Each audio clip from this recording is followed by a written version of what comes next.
faut pas isoler la question du parrainage des réformes politiques et institutionnelles inscrites dans le PAG, Programme d'action du gouvernement.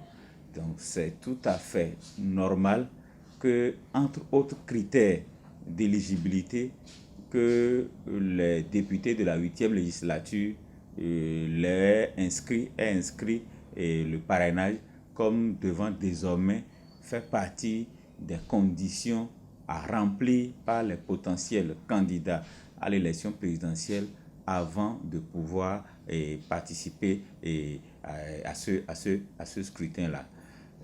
La deuxième lecture, c'est le tollé que cela suscite, le remous que cela suscite.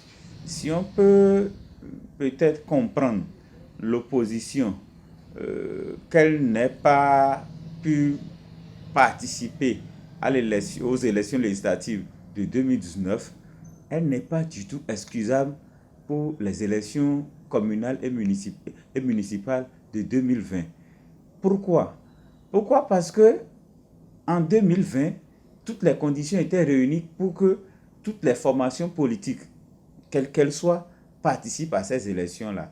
Mais le fond du problème, c'est ceux-là qui, en plein processus électoral, ont décidé de se désolidariser de la formation politique majoritaire de l'opposition, c'est-à-dire la force corrupte pour un Bénin émergent. C'est ceux-là qui ont tiré, je ne dirais pas une balle dans les pieds de l'opposition, mais un obus dans les cuisses de l'opposition. Si vous n'avez pas des députés à l'Assemblée nationale susceptibles de vous parrainer à l'élection présidentielle à venir, il fallait tout faire, quelles que soient les dissensions, quels que soient les remous, quelles que soient les polémiques, sauver la face, participer à ces élections-là, histoire d'avoir le maximum de maires pour pouvoir contrebalancer les candidats de la mouvance au pouvoir. Cela dit, la Sénat a annoncé les couleurs, c'est vrai, que l'une des insuffisances majeures de la réforme, le législateur n'a pas dit les modalités de mise en œuvre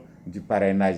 Il est revenu à la Sénat de faire une interprétation et de proposer comment le parrainage va être délivré. Donc, si un candidat ou des candidats potentiels saisissent la Cour constitutionnelle, celle-ci aura l'occasion de nous fixer une fois pour toutes sur comment obtenir le parrainage. Est-ce que lorsqu'un candidat demande à être parrainé par un député ou par un maire, que le maire refuse, est-ce que cela peut ouvrir d'autres recours, d'autres contestations? Tout ça là reste à vérifier après. Lorsqu'on dit qu'il faut retirer le parrainage pour permettre une élection inclusive, je dis non. Est-ce que sans le retrait du parrainage, l'élection ne pouvait pas être inclusive? Est-ce que si certains n'avaient pas fait dissidence au niveau des forces corruptes pour un Bénin émergent, ce parti politique d'opposition n'aurait pas obtenu plus de 16 maires aujourd'hui pour contrebalancer les 83 députés de l'Assemblée nationale afin d'obtenir ce précieux sésame-là. C'est un examen, une élection après tout, un examen, et il faut remplir les conditions que la loi fixe. C'est vrai que depuis 1990, l'élection présidentielle en République du Bénin était ultra-libérale. Alors, lorsque vous êtes dans une situation d'ultra-libéralisme, la perversion, c'est de tous les côtés.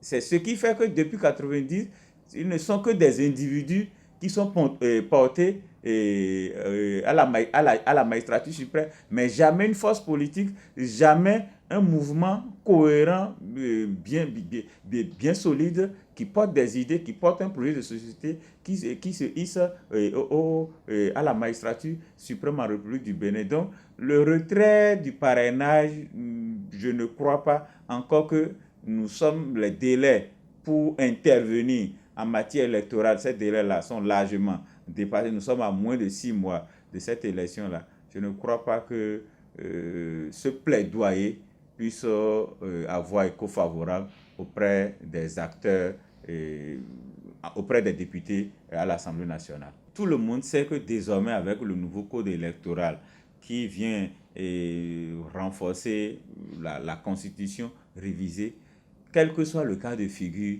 on ne pourra pas avoir plus de 10 candidats à l'élection présidentielle. Donc c'est déjà un filtre, c'est déjà une limite, c'est déjà une limitation de candidature. Mieux, avec un député en moins à l'Assemblée nationale, vous n'avez plus les 160 qu'on va diviser par 16 pour obtenir 10. Donc on sera maximum autour de 9 candidatures. Donc ces 9 candidatures, forcément, il y aura les projets de société de ces 9 candidats potentiels ne peuvent pas s'accorder. Donc, quand on dit opposition, mouvance, c'est une vue de l'esprit. Le vrai problème, c'est qu'est-ce que vous offrez? Quelle est votre offre de gouvernance? Quel est votre projet de société? En quoi vous contredisez ceux qui sont au pouvoir? En quoi vous voulez améliorer, vous voulez améliorer le sort des populations que vous prétendez aimer si tant? Donc, il revient au peuple souverain, aux citoyens, à travers l'expression du suffrage, de dire voilà, nous reconduisons tel ou nous sanctionnons tel et nous plébiscitons tel pour venir au pouvoir. Donc les questions d'ouverture du processus électoral, tout ça là, il faut que les gens apprennent à se mettre au pas.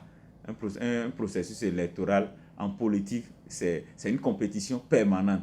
Et le comportement de l'adversaire doit être vraiment déterminant dans les actes que vous devez poser au quotidien.